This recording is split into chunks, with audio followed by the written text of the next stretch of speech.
Kumusta mga kaboxing? This is Boy Kalawang TV. So ngayon pong araw mga idol, inanunsyo na ni IBF at WBA World Welterweight Champion Jaron Boots Ennis na aakit na siya ng 154 pounds o Super Welterweight Division upang maging ganap na 2 Division World Champion kapag tumalo siya ng isang kampiyon sa Super Welterweight. Kaya ito nga pong hawak niya na IBF at WBA ay mababakante na po ito ngayon. Kaya ang swerte nga po mga idol ni Rolando Rolly Romero dahil hawak nga po nito ang WBA regular sa welterweight division.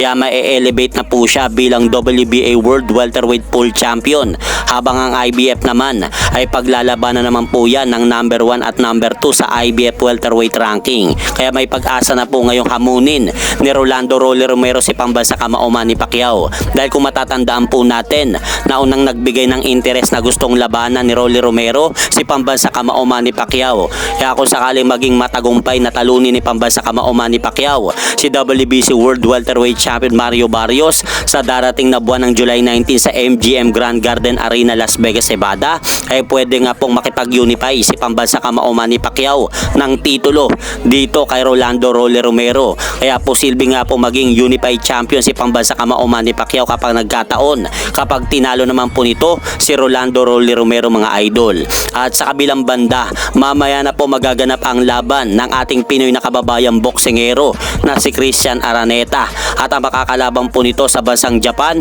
na Thai boxer na si Tanong Saksimsri para sa bakanting IBF World Light Flyweight Championship.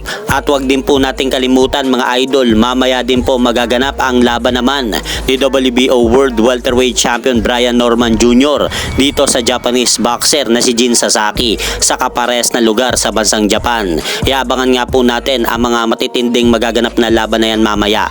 At kahapon naman mga idol, matapos nga pong sumabog ang balitang inilabas ni Silver Boys TV sa kanyang mismong channel na Silver Boys TV patungkol sa issue ng pagsusona ni former 3 Division World Champion John Riel Cuadro Alas Casimero.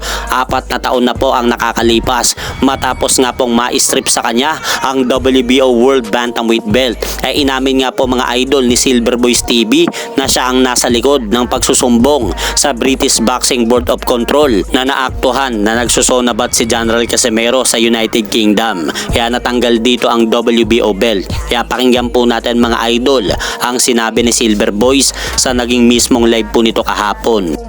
Inyo pong lingkod, pinagsasabi ng mga mapanirang puring mga salita, mga akusasyon, 'di ba? Tapos nung hindi sila nakalaban dahil na din sa kanilang kagagawan, binibintang po sa amin. Kasi MP daw, sinumbong daw sila na nagsona. 'Di ba? Kung sinumbong ko talaga, 'di ba? Bawal eh. Bawal po 'yun.